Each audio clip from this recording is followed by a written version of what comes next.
I'm going to show you how you can install your needles. You need to start by pulling out your cylinder spring, and you do that, make sure your latch is open, slip it in a slot below the groove that the cylinder spring is in right here, and pull up and then pull out on your spring. Slip in your first needle like that and let it go. From now on out, all you need to do is just push your needle forward, and it will release the spring enough that you can set in your needle. We're going to set in every other needle all the way around.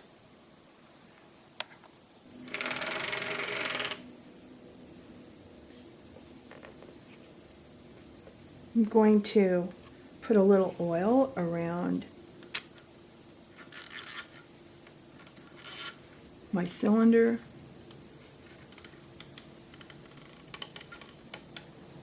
and along my needle path over my little side levers and cam and down around my gear ring. Crank it around a few times. Ready to knit. We're going to cast on using a piece of netting. And this is real simple, real inexpensive stuff that you can find in most stores. And you might even find some packed in your Erlbacher Gerhardt. So it's going to fit in here just about perfect. So you curl it under your needles as you work around.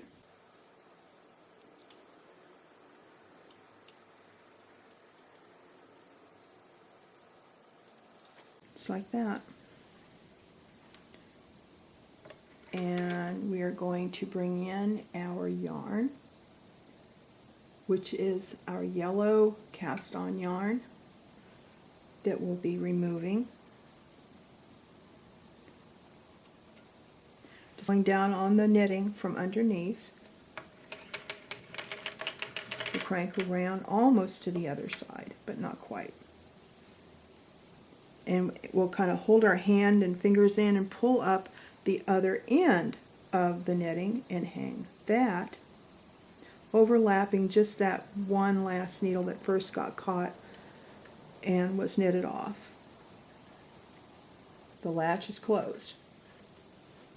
Alright, so now that we've got it all the way around, we're going to pull down on it just a bit more. And if there's a seam area like this one, it'll get caught up. Just watch.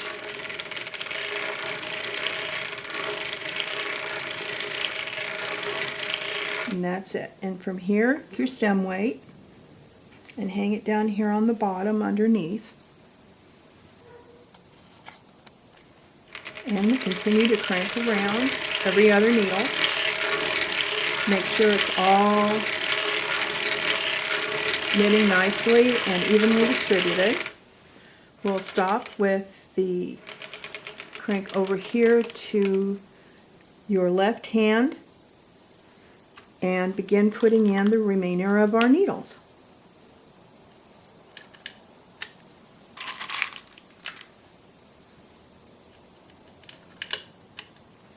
Go all the way around, putting every other needle that isn't there in the slot.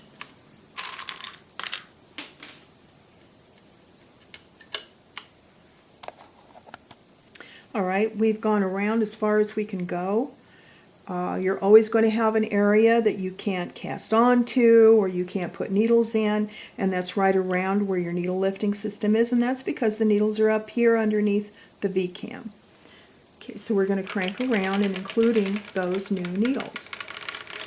And they'll just knit off all the new stitches without any mess or any fuss or any wasted yarn. Cast on yarn can sometimes, affordable cast on yarn can sometimes be hard to find. And there's no rule that says you can't unwind it, or, excuse me, unravel it and reuse it. We'll crank around a little more to get access to the back needles, and if you'll come in from the back side, just slip it in. Okay, we have all the needles in.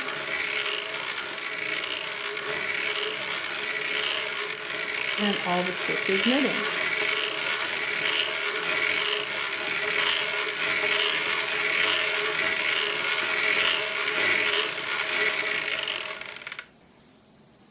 We want to get ready to use some regular 4-ply sock yarn. We have just a bit of our multicolored yarn that we dyed last summer, so we have our red yarn going on the inside. That's our project yarn for some practice tubes to get started, and we have our cast on yellow yarn and its tail here on the back side. I'm going to show you to put your finger here on the back side of the face of the yarn carrier and take the tail, lift it up over the needles and pull it down in between the needle hooks and the face of the yarn carrier. You make sure it gets in those hooks. We're ready to go. When you're doing an actual project, you would do exactly the same thing I just showed you. No knots, just make a 4-inch tail, and after your project is over, go in on the wrong side of your knitting and just clip it to about this long. If it's 100% wool and it's going to felt in a little bit, and lock it to the next stitch over, doing a little slip knot, and then it won't come unraveled if it's a super wash that doesn't felt. We'll crank around, and it's looking like it's a little tight. See how it's riding up on the needles? I can push it down right here, and we need to get that down, so we need to loosen up on our tension. And the way we do that is to turn our brass nut above the V-cam in a clockwise way around toward my right, and we want to give it 2 full clicks. Now I've got color coding on mine so that I know exactly where to set mine. I have a little red mark on one side of my nut and a little turquoise mark on the other. Then that designates the beginning of a full crank or a half crank for me, with little yellow knots for quarter cranks. Okay, let's try that one and see how that is. That's better.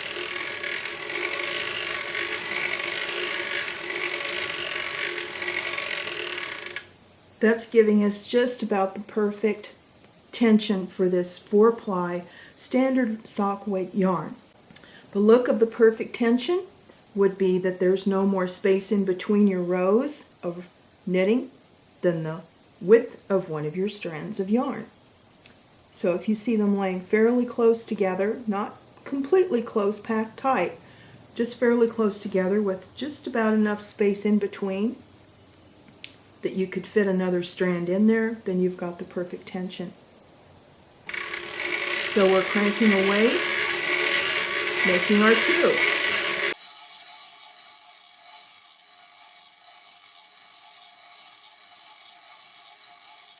Continue on with your lessons, and we'll talk more about your cording, stitch adjustment, moving on to learning to do your own cast-on sack. Make your own soft weight sock with just tubes, with a little 2-row hem selvage edge at the top and a serged closed bottom at the toe, or you can even hand stitch it. All of these skills all lead to all the things that you need to know to make your first pair of beautiful socks.